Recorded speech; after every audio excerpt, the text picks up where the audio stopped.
Hello and welcome to another fantastic episode of the Post Credits Podcast. My name is Brian Oh, we're Schoof. just going, huh?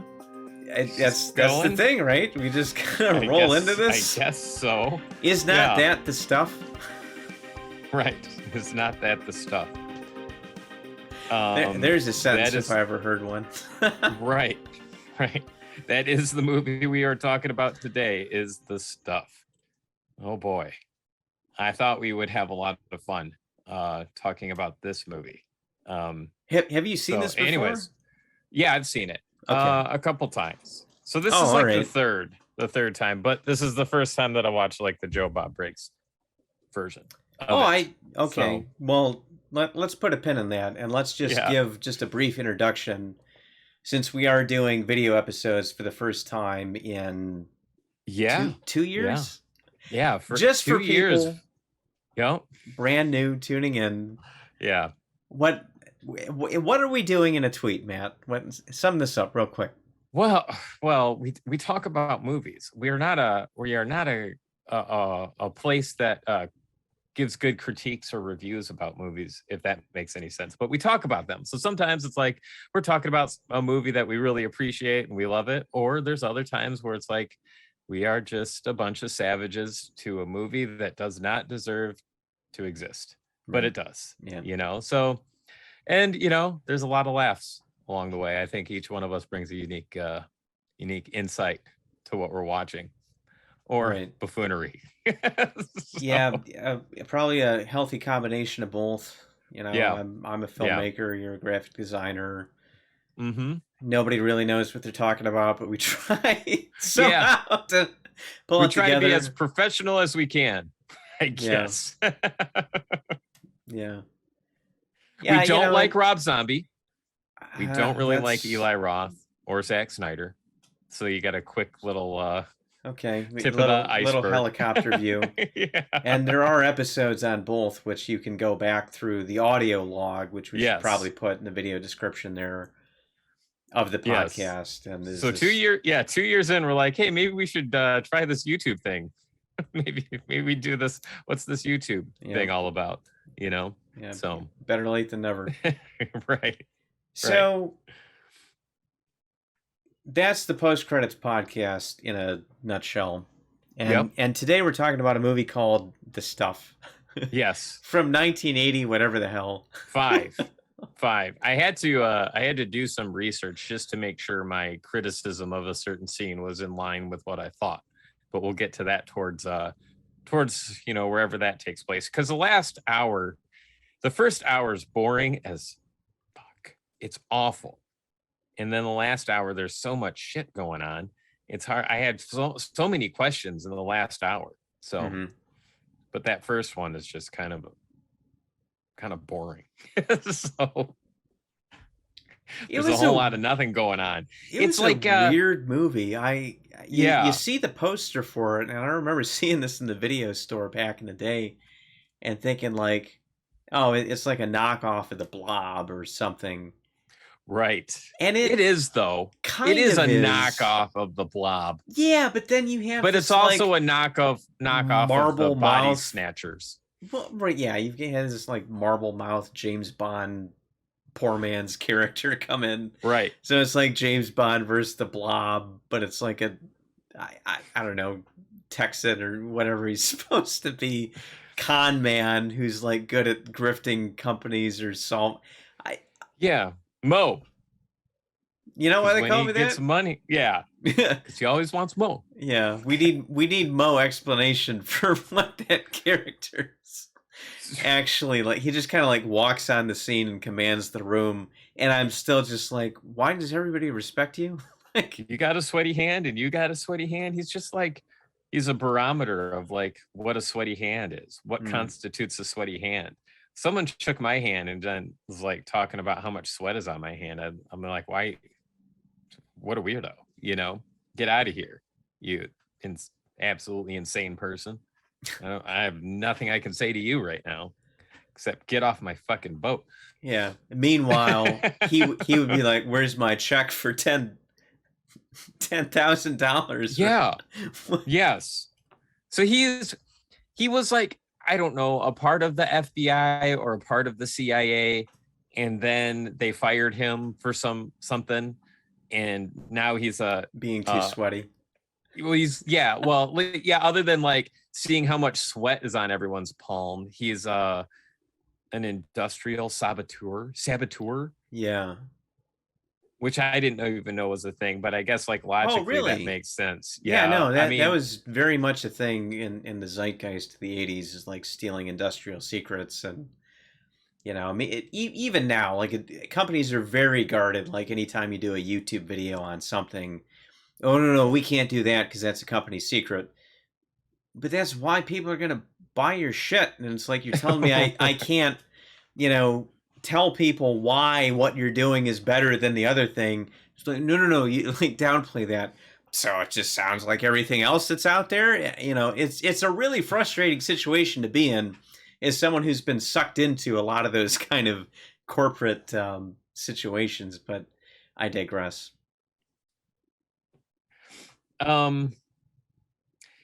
Yeah, so he's trying to figure out what that stuff is, you know, which that like you can't get enough of. Right. Yeah. Stuff. Yeah. What is that? What does that infomercial say? They were saying like enough stuff is never enough. Too much stuff is never enough. Or yes, yeah, that's it. Too much stuff is never enough. You know. Yeah, like, and then you have like the new Pepsi dancers out there. Right. Can't get enough of this stuff. Right. Yeah, but it's like I didn't know what they were trying to do, because there's like so many things that like are for like, okay, so there's like a runway in this infomercial. So it's like, wait a minute. Okay, so this is like a fashion shoot as well as a white earth car promotional video. That the infomercial, or were they just debuting the new design of the yogurt cup? I thought it was just like a commercial, or an infomercial just for like, this stuff is so good, you should eat this stuff. But I was like also like wondering like why there's a catwalk there and why are they dressing up in furs? You know, like I don't know. You would think that'd be a bad combination for the stuff, because it's like I'm picking hair out of my but no, I thought they were just showing off like the new design of the thing, and they were having models kind of like paraded around, like, you know, here's your thing. Yeah, that was strange. Yeah, models showing their stuff. Weird.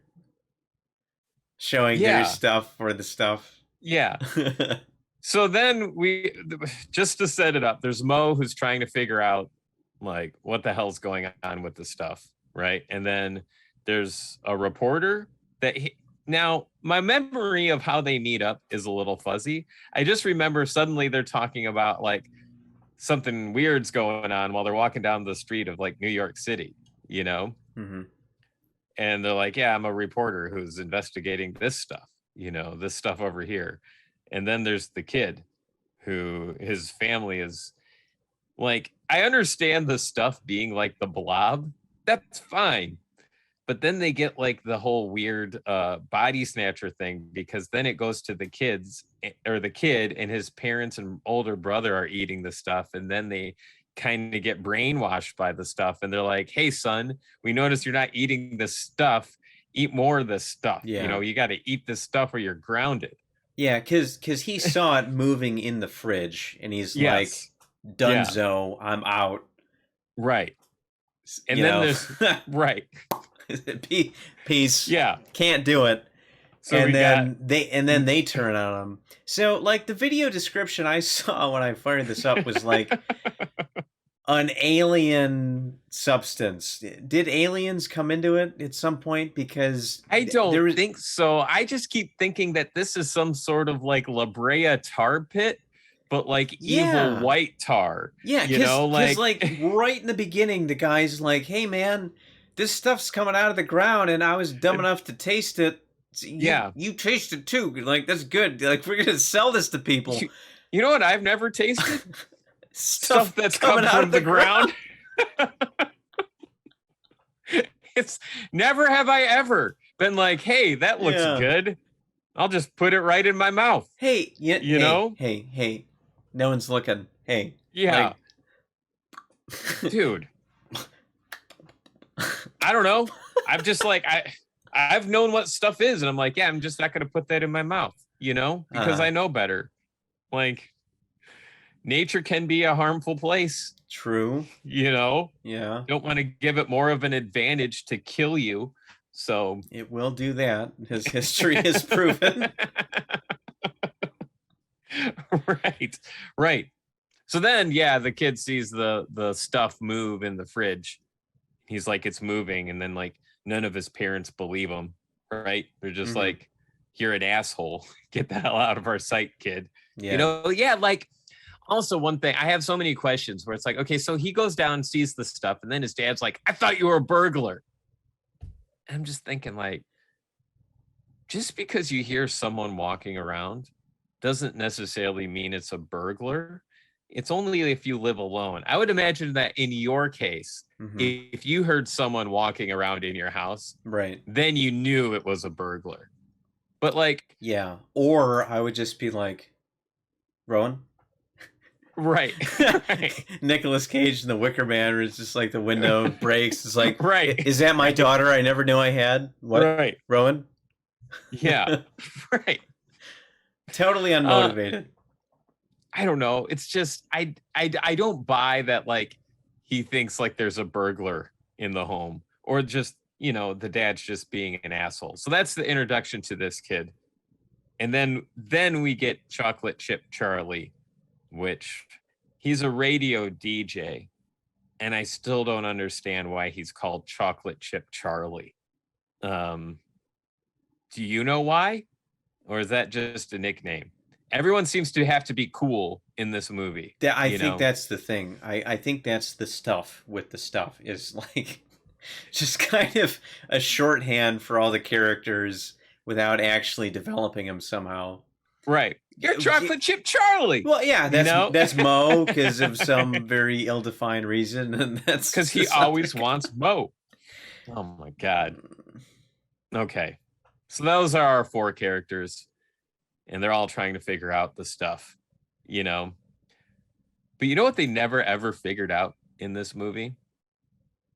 Why are they doing that? Why are the companies manufacturing this stuff, selling it to people that kills them? Well, they never figured that one out. I mean, that was the whole thing with Mo being brought on in the first place, was that the ice cream moguls, or whoever the hell he was talking to on the boat there, were like, hey, there's this other thing going down and we don't like it, so we're going to bring you in to figure out what's going on, what this stuff is. While he grifts them out of money for some reason, which he seems pretty cheap, like for a hire with like what he ends up doing. I think 25 grand is pretty cheap. I don't know. I mean, it by today's standards for sure, but it's probably only like $70,000 in today's money or something. Whatever you figure, sure, adjust for inflation, depends on the value of the hot dog or the end, whatever we're valuing our currency on. Right. Nobody quite seems to know at the moment if you look at the stock market, but I digress.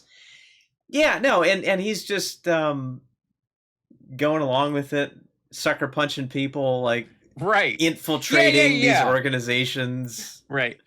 This is the beginning of the bad ADR with this scene. So after he meets everyone and he realizes that there's like a FBI agent, right? He was like, what did he say? He's like, can you send this message to the FBI for me? And then he just like sucker punches this guy right in the jaw, right? And then you hear like lightly in the background, but it's ADR because that actor who says it is not in frame. It's just like, he broke his jaw, like really quietly. And it's like, okay, he broke his jaw. He pulls every one of his punches too. It's like, while you hear the sound of like a pool break. Right. So that's the beginning of the bad AR, but it gets atrocious later on. So I'll have fun talking about that. But it's like they forgot to let us know what was happening in the movie, and the only way to get through it was to like let people know about that. Let people know through ADR. Right. Or that he Right. has connections. Right. Hey, call my buddies at the CIA and tell them what's going on here. Right. Oh yeah, they Right. just know who you are. It's kind of like Halloween 3, where it's like he's talking to like the president of television or whatever. It's like, turn it all off. It's still on this other channel. And like, I'm sorry, but even Tom Atkins, if he called me screaming to turn it all off, like, I'm not going to think like, oh, this guy's legit. Yeah. I'll just turn off my broadcast. Thanks. Oh, Tom yeah. Atkins, the thing that'll cost me my job. Yeah. Let's turn. Yeah. No. Okay. Perfect. He would have to prove that it was Tom Atkins somehow, or it's like, all right, in Lethal Weapon, like, what was the line you said? Something like that. What were you drinking in Lethal Weapon before you got shot through the window? Yeah. And if he doesn't know, it's not Tom Atkins, because I know if it's not Miller High Life, it's well, yeah, like, not to go on a tangent, but we talked about like what kind of beer Tom Atkins would be drinking. But since it's like the holidays, he classed himself up a bit and was probably drinking like vodka infused eggnog. Oh, okay. All right. Class the joint up just a little bit. Yeah. So, see, if Tom Atkins said that, I would believe that. Right. It would have to be him though, because like anybody else, I wouldn't accept that answer. I love how this is turning into like some twisted version of the opening of Scream. Right.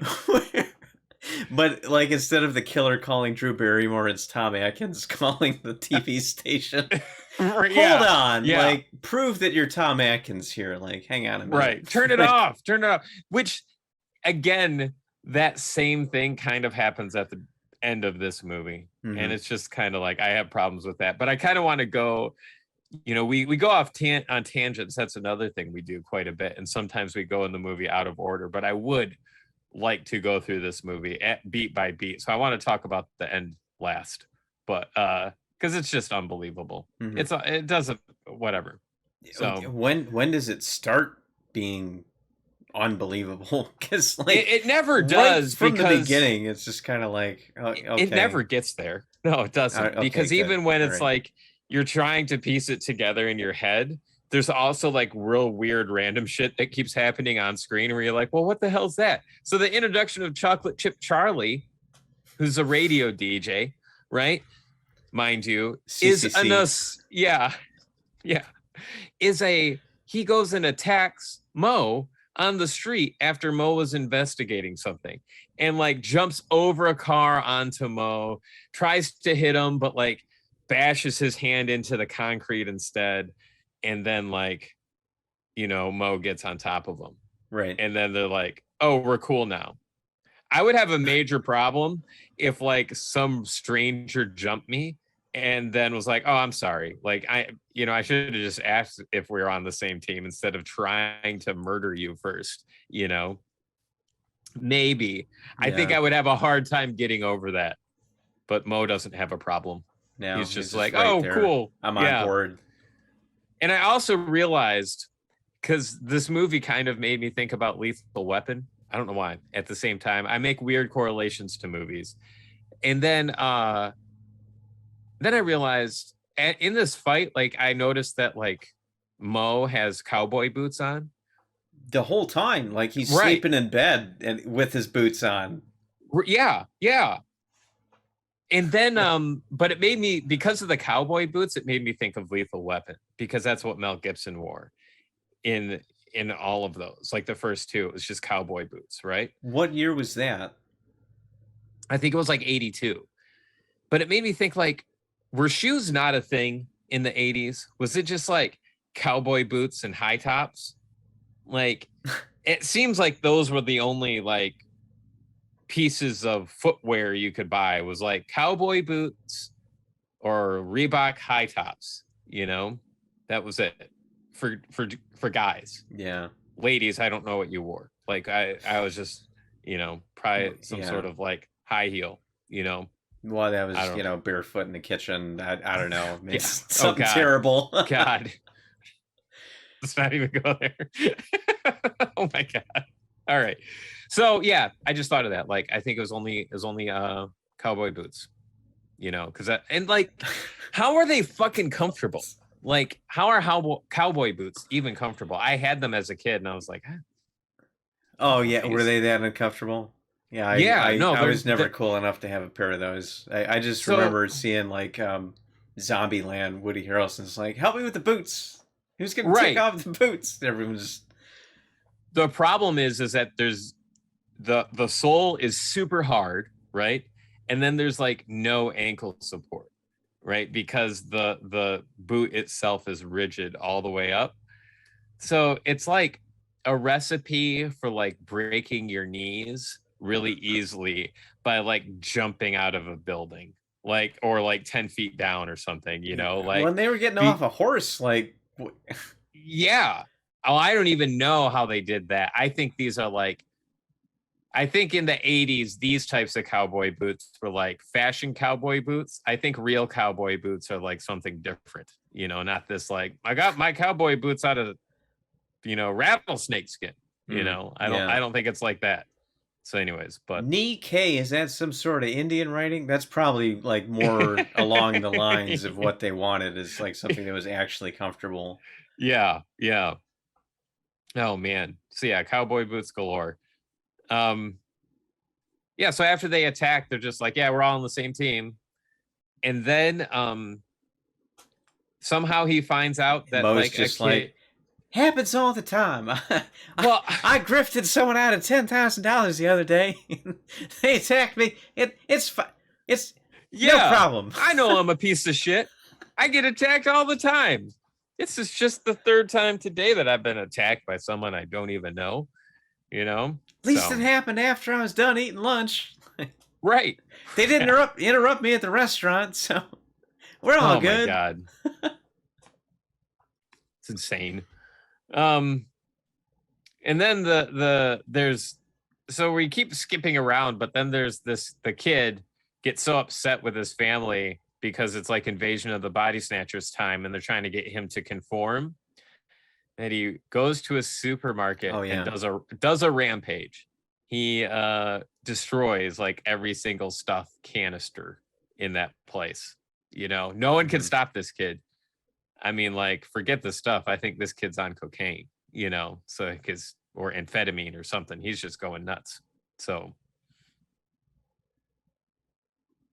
nothing to say about. Wasn't he just like hitting him with a broom, kind of just like, yeah, hitting it through with a broom? Like he went in. So like, also like the stuff doesn't abide by its own rules.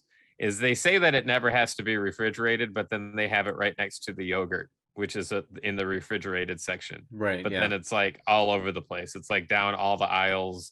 They have like a pyramid shape to it. But yeah, he just goes and is like throwing it all on the ground and then grabs like a broomstick and then just beats it all to hell. Full on like, fuck your couch.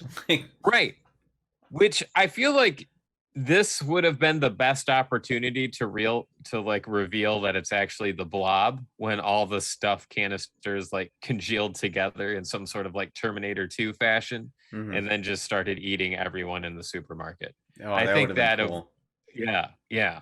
So, but no, missed opportunity. Nothing happens here. No arrests, nothing. Blob effects actually looked really good, but then like when they put the characters in front of the miniatures, it was just like, oh no, they just cut those out of some other shot. Yeah.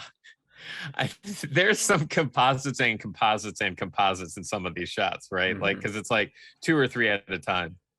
I also loved the we can't afford to break this glass, so we're just gonna remove the glass and put fake glass in it in post. This could be the first like we'll do it in post moment in movie history. Yeah, you know? Yeah, and then it looks like Jaws 3 when he breaks through the control room and it just phony glass flying forward. Yeah, so just so everyone knows that there's like this part towards the end of the movie where it's like kind of like the ending to the ending, you know, where the stuff is not dead yet and there's still stuff around, and they're in the radio station trying to like broadcast about the stuff. Chocolate Chip Charlie is revealed to be infected, or not infected, but like has the parasite stuff is in him. I don't know what it is at that point. Well, anyways, the whole room fills with the stuff because it's inside him. And then to get out, they have to break the glass to the DJ booth. Mm-hmm. But it just seems like they ran out of money and they're like, we can't break real glass right here. So we're going to take this special DJ glass out, which I would imagine is expensive for like audio control and like not hearing voices through the glass, right? Right. But then they superimposed this like fake glass breaking and the real glass was. But it looks really bad, you know? It's really noticeable. Yeah. So they're like, but where's the glass? Yeah, we'll put the glass in later.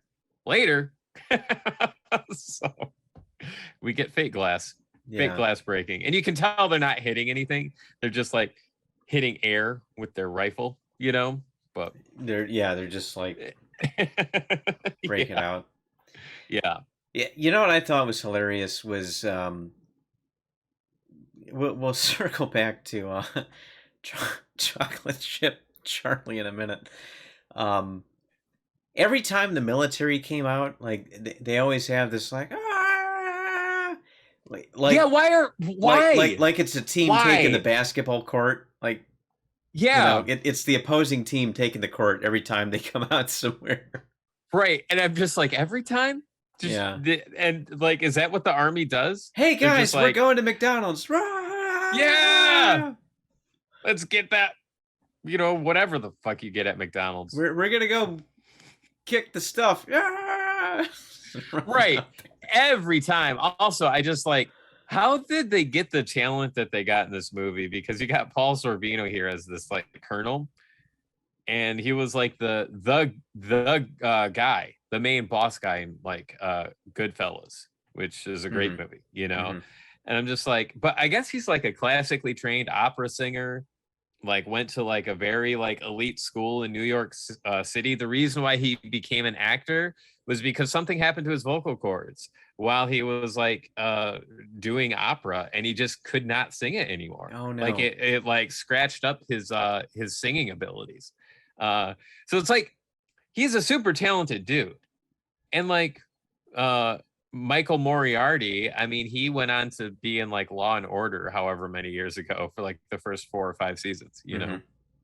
So it's not like they had like, oh, and Danny Aiello is in this too, you know? So it's like, he's in it for like 30 seconds, but yeah, he's in it, you know? And he's awesome in Jacob's Ladder, you know? But man, how did they get these talented people to be in this movie, you know? So blows my mind. Who knows? They just put some stuff in front of them and yeah. But going back to the colonel, you could just go up to a colonel and just start talking to him. Like that's what this movie's like. Yeah, and apparently like colonels are just driving Jeeps on country roads, you know, just like, I don't know. I just always think of a colonel as being in some sort of war room somewhere on this planet. Like, right. We're invading this country today, you know? And then, he gets the colonel, Mo convinces the colonel to, assault and invade this factory just based on what Mo says. Like, there's so much trust just like lightly thrown towards people throughout this movie. Right. They're like, yeah, I believe it. I like the cut of your jib. We're going to go invade this factory. Yeah. Just invade everything while screaming madly as soon as they get out of their Jeeps. And why did they take taxis to the downtown of this town, this small town? Who's they? Who took taxis down there? The whole military took taxis down to the... Yeah. I watched this last night, and I feel like that's how fast and loose this whole thing is. Because, like, some of these things you're saying, like, oh, yeah, that did happen. And another time, it's like, Yeah. So for, like, no reason, it's not explained. At least I didn't catch it. But there's also, like, so much weird shit going on, it's really easy to miss something. You know, okay, all right. Because it's just like, here's this weird shit. I know that's in your head, but here's some more weird shit. You know? Yeah. So, for reasons I don't know, they got into taxis And then the taxi service took the military to this downtown where they could rally up all the remaining containers of the stuff, you know? Why taxis? Who knows? You know, it seemed like they all got there with military vehicles to begin with, and then suddenly they don't have them anymore. Well, you know, it was the 80s. Those were probably all on loan to like G.I. Joe or something. Right. Or right. Invading Noriega or whatever Reagan was up to. Yeah. I have funded more money to the G.I. Joe program than any other president. Right. So, where's that campaign speech? Anyway. Yeah, I don't know. So, yeah, I don't know why this downtown was beneficial, why they needed to go to this downtown, like why it was special. But yeah, then that's when they got on the radio. So it's towards the end of the movie. Yeah, but and then like Chocolate Chip Charlie's like face is growing like a snake because he's gonna eat the person wholesale. Yeah, like which like he just disappears at some point during the movie. Like you're like, after they got out of the room, they just never deal with him again. Yeah, and he's only back after like everything else has gone down. After the invasion, after the chat with the colonel, you know, they hold on a minute. Oh yeah, it is after. The sequence of events in this movie is also hard to remember. So they blew up the dam, or the not the dam, but like the lake of stuff, right? With the like weird stuffed tongues coming out of it. They blew that up, and that was like before they went and talked to the colonel. So wait, why? It seemed like that was the manufacturing plant, was like that area, or was that just the stuff well, and then they were taking it to the manufacturing area? I don't know, because you'd think they'd have like a derrick or something like they have when they're extracting oil out of the ground. Yeah. Now, are they just scooping it into tanker trucks or something? You know,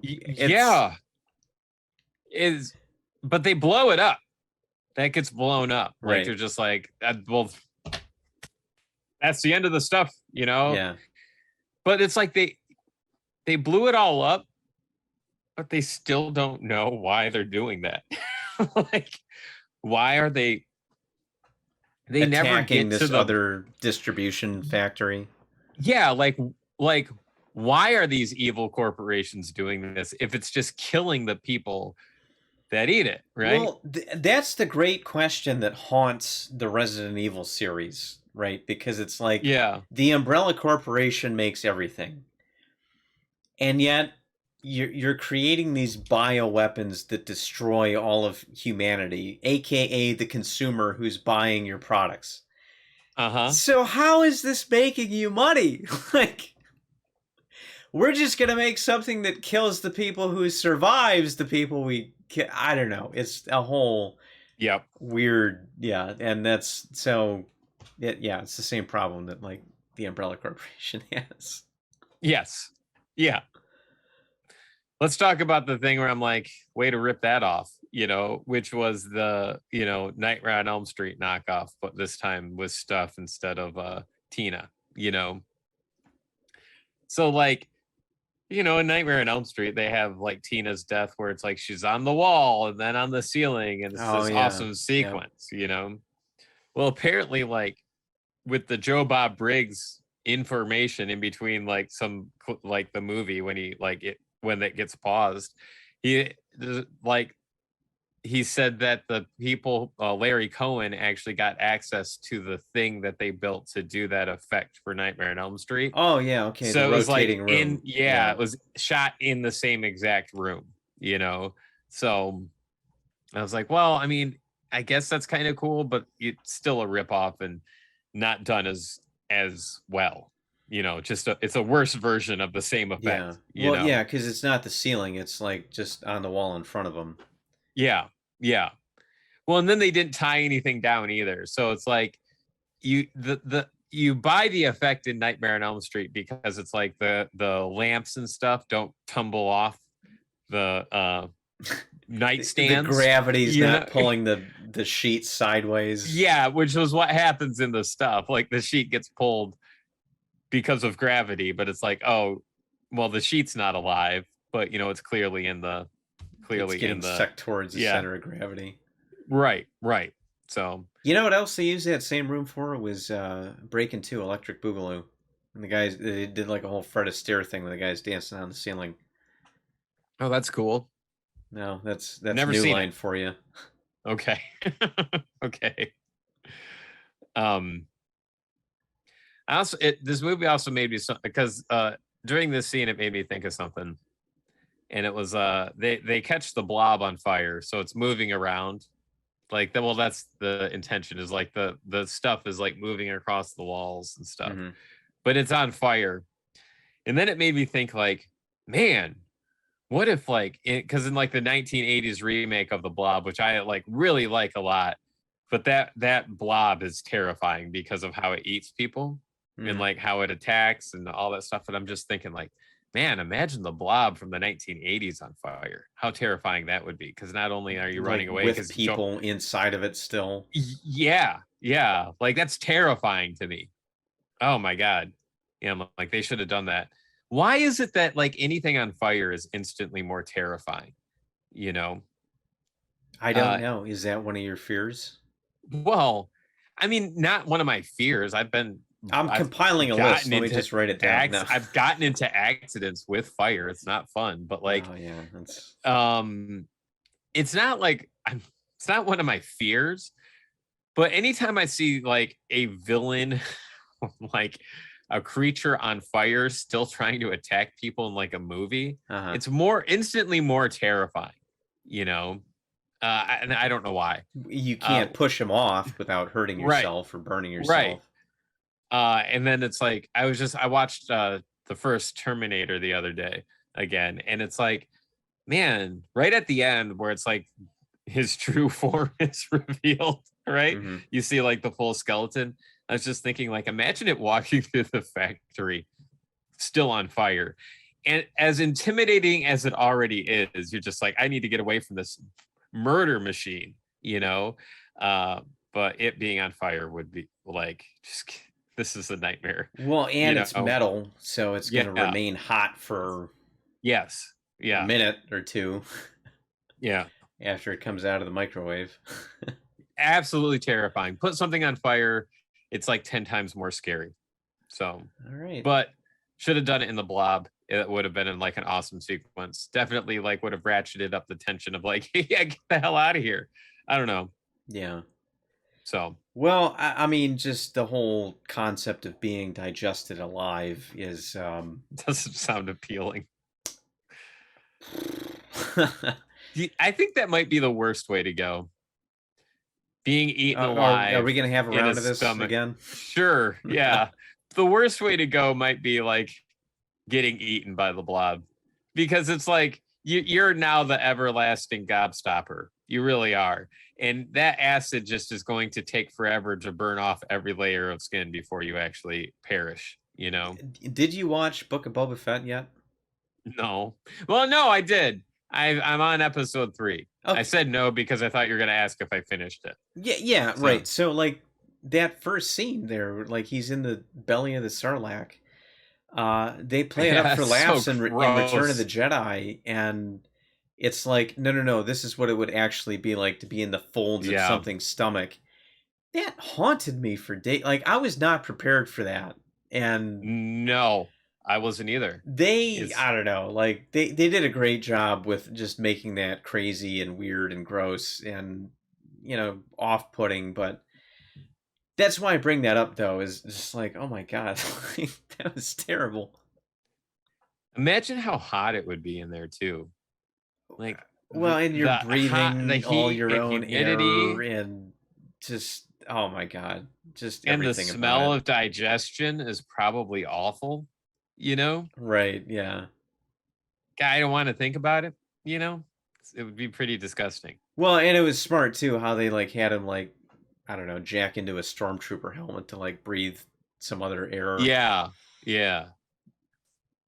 No, it was awesome, but uncomfortable at the same time. Very uncomfortable, yeah.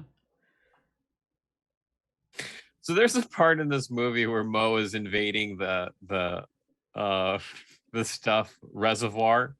Oh, when he co-ops the Back to the Future nuclear outfit / Moonraker jumpsuit. And it's really funny to me because I'm just thinking like he is like trying to be inconspicuous, but then he looks directly like behind him at the guy who's following him. And it just reminds me of like sometimes like maybe you've experienced this with your like niece and nephew. I've experienced it with both my nieces where they just you tell them no, not to do something, right? And then they're still doing it while looking at you. You know, like, are you gonna stop me? Yeah, right. Testing the boundaries. Yeah, and I feel like that's Mo was doing. That's exactly what Mo was doing. You know, like, I'm gonna sabotage this place. You gonna let me do it? You gonna do it? You gonna let me? Anyone? You know? Anyone? No? Yeah. Yeah. So, but looking conspicuous while doing it, while baiting and taunting this worker who's following you because he realizes you're up to no good, you know? Oh, yeah, right. So, and sucker punches him behind the truck and then hangs the hat up on the front as he walks off the side. Right. I like how, like, you know, they're on the cliffside there, and he's talking to, I don't know, the reporter or whoever that was about what his plan is. All right, I'm going to go sneak off now and infiltrate this place, as he's wearing a bright yellow suit, like crawling on a mountainside. Like, you know, you could see him from space, but yeah, no, you're going to sneak in there, buddy. All right. Right. Also, like, let's we're jumping around now, which is fine, but now another thought that occurred to me was like, they bring the, like, so Moas ends up escaping this reservoir area in one of the tanks, which that kid, I hate this. I've seen this movie so many times, but I hate how he gets into the tanker and just why did he get in there? Yeah, I hate that. What was he doing? Right. Yeah, what the hell was he doing? He shouldn't have been in there. Like, and what a moron to not realize, like, obviously that's where they're going to put the stuff. There's like 5 other tankers doing that thing. What an idiot not to be like, hey, stuff is probably going to be in here. Maybe I shouldn't hide in here, you know? Right. Anyway, so Mo hears him talking to the stuff through, like, I don't know, steel or whatever. Just because it's echoing through there, supposedly. Which, again, that was like one of the really bad process shots where, like, they're filling it up and it's a miniature and he's clearly not in there. Which, like, they had a real tanker because he was in there for some of the scenes, but then, like, not for that. I don't know. That was, you're in my mind. Yeah. Fucking kid. So anyways, Mo hears them, they escape. But my question is this. So now there's stuff in the tanker, the kid's in the tanker. Mo's priority is not helping the kid. It's just driving away, you know? Mm-hmm. That kid would have been eaten at that point. Like, there's no shot that stuff in the tanker wouldn't have killed the kid. Well, you know? and, like, what is this? That like self-expanding polyfoam they sell you to fill joints? Like, because they didn't fill the tanker up. It's like, here's just enough to be barely threatening. No, that's good. Turn it off. Fill up the other tankers. It'll expand over time. Like it's yeast. It'll just rise as it comes to, I don't know, fruition or whatever. Yeah. Oh my God. But anyways, yeah. So they escape with that tanker truck, but then later, like, who's the guy that returns the tanker truck?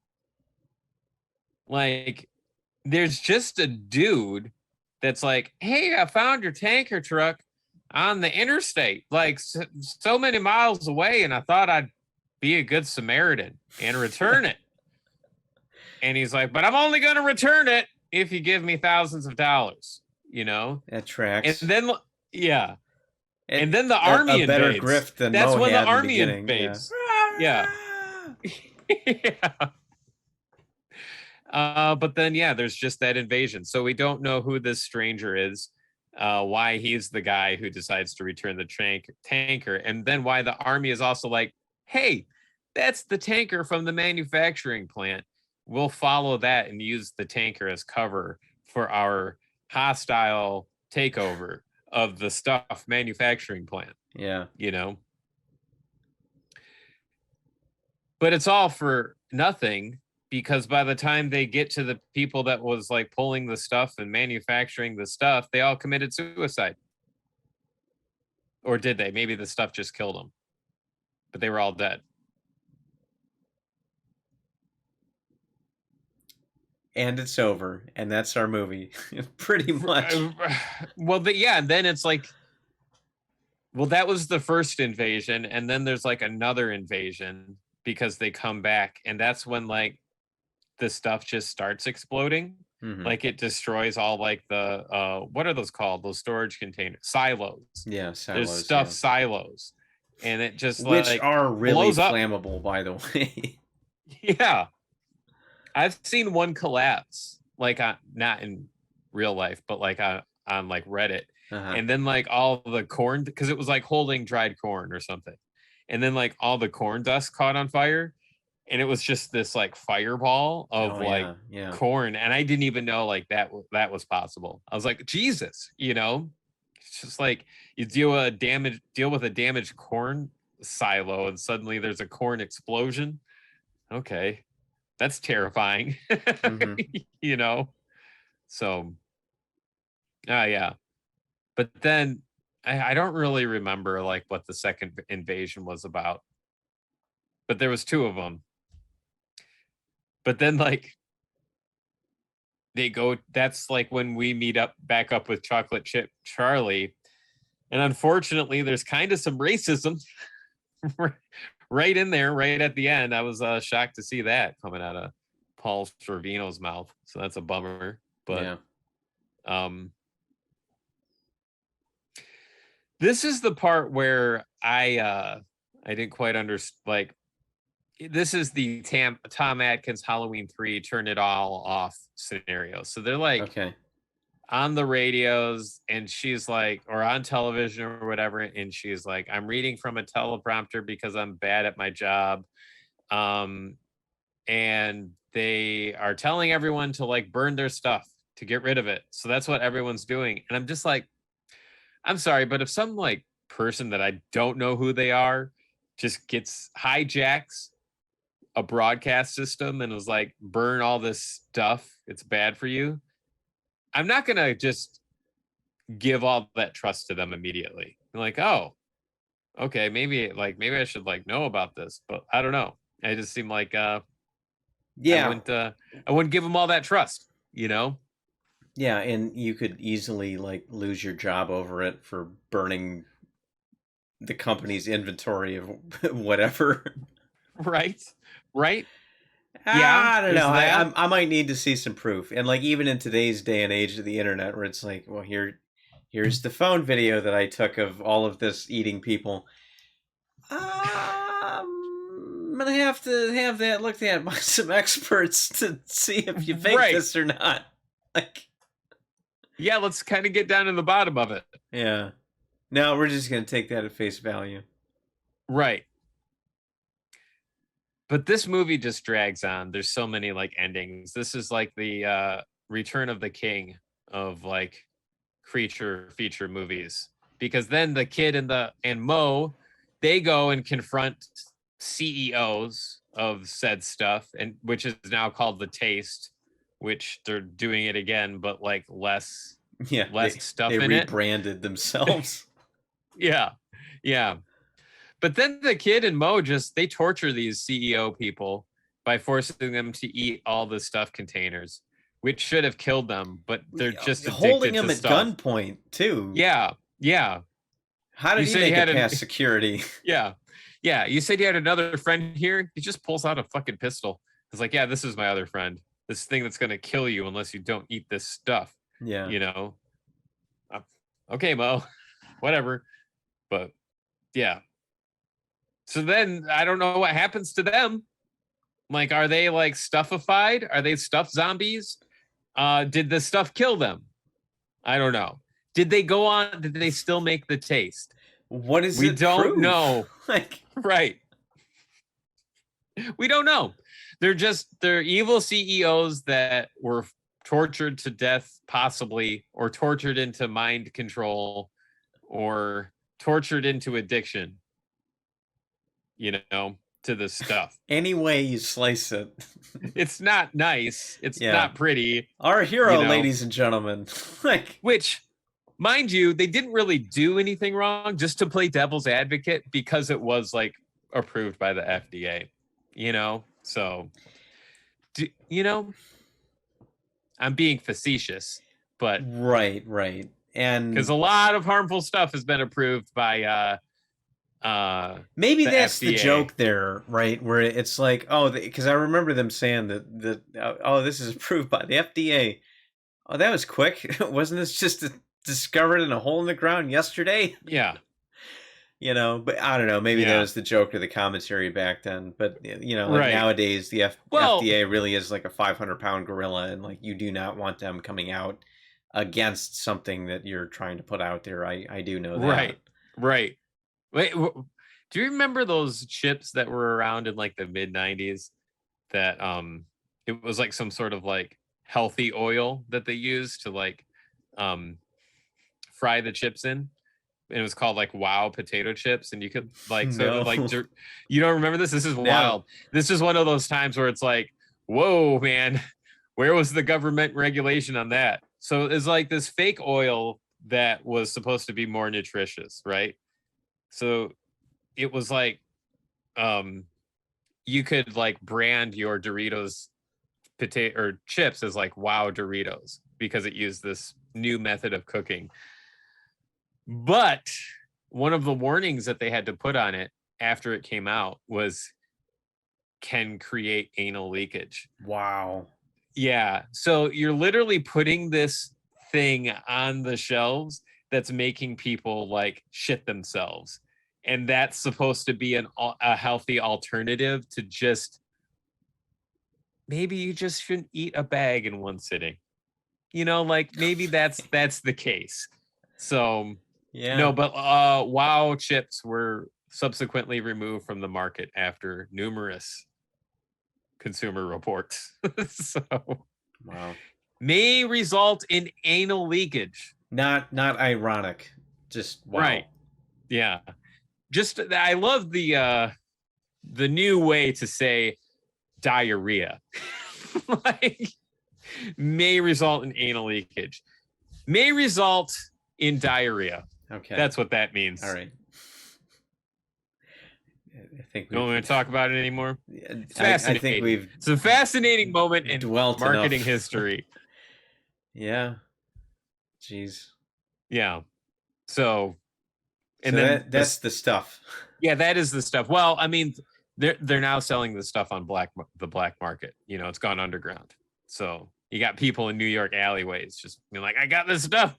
Oh, okay. So it's like your Szechuan sauce when McDonald's discontinued that. Yeah. I mean, if the stuff was out now, it'd just be sold on eBay. Like, I got this stuff. This is vintage stuff from 1986.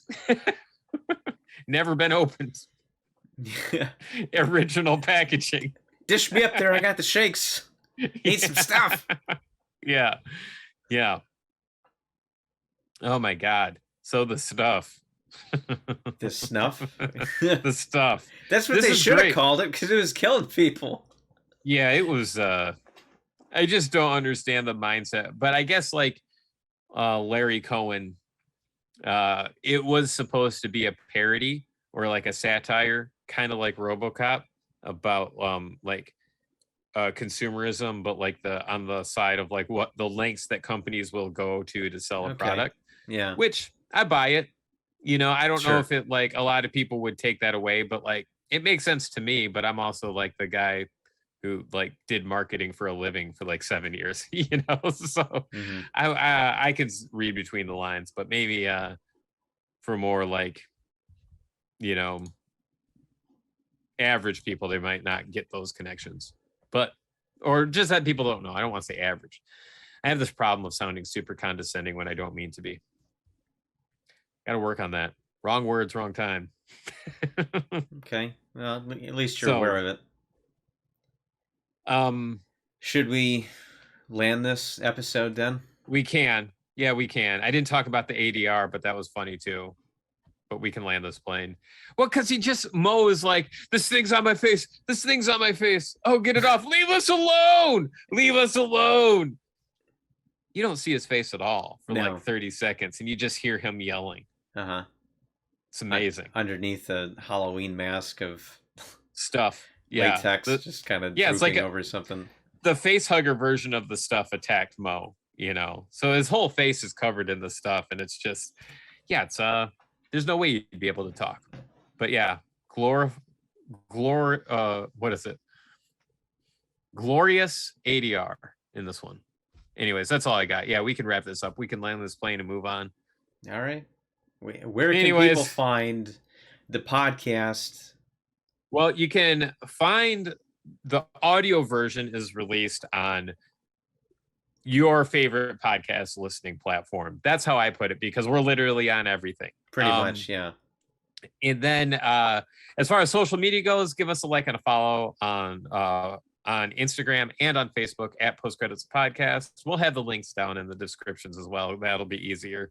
And then, look for us every Tuesday.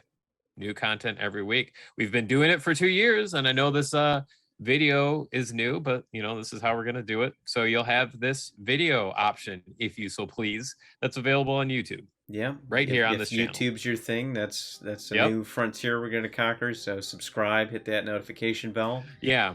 And, if you like what you heard, tell your friends. Yep. Indeed.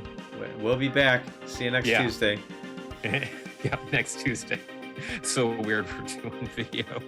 I don't know. It's not weird. It makes me nervous, though. Anyways, I digress. I'm rambling. Adios.